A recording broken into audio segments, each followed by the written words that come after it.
Hello ladies and gentlemen, and welcome back to Georg Mack Plays the Classics. You're a one-man wrecking crew, once again trying to save the world in UN Squadron. It's been a year since the ruthless Project 4 mercenaries took over the Kingdom of Aslan, but they didn't get everyone. The world's finest pilots of the UN Squadron are left, and they're going to do whatever it takes to get their homeland back. Can you beat back the mercenary army and save the day? You begin by choosing which of 3 pilots you want to take control of. Shin Kazama is a native of Japan and powers his weapons up quickly. Mickey Simon comes from San Francisco and is in the middle of the road between powering up and defense. Greg Gates is from Denmark and is able to take more hits than the others. Any of them are just as capable, so choose whom you prefer.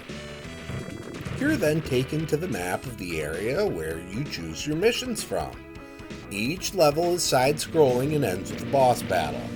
You earn money by killing enemies and completing missions, and can use this before your mission begins to outfit your plane with secondary weapons. Is this guy missing an arm? I use the bombs the most, but it's imperative to have the ceiling and even the gun pod for the boss of the later cavern level. Bosses are huge, but they have weak spots and areas where you can be safe from attack. Enemies spawn in the exact same spots in their respective levels, but even knowing where they're coming from doesn't always guarantee your safety. If you get hit, you are vulnerable to another attack which will kill you, but if you can avoid more damage, you'll regain some health for another chance. Your Vulcan cannons shoot up to 10 shots per press of the Y button. This means you can't just hold it down, but you don't have to wear your button out through repeated presses either.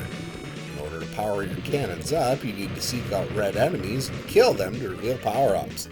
It takes an increasing number of them to level up, and Shin maxes out the quickest. Outside of buying secondary weapons, you can also upgrade your plane to new models.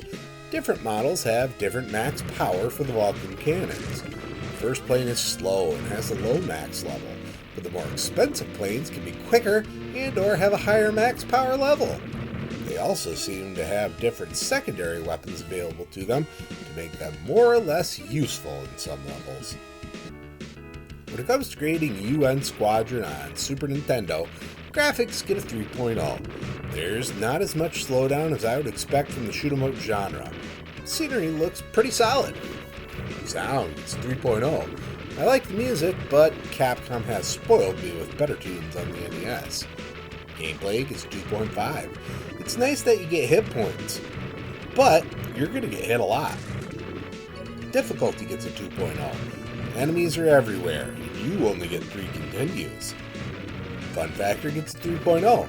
I had a good time with this one and would go back to it again. Overall, UN Squadron earns a 2.7 and gets a B-. This is a solid entry for the early SNES, and I wish I would have played it when I had it in my collection years ago. Well, that's going to do it for me for today. Please make sure to like this video. Let me know what you think of UN Squadron in the comments. And please subscribe to Head Drop Productions here on YouTube, because we want you here for each and every video we release. Because it is your destiny.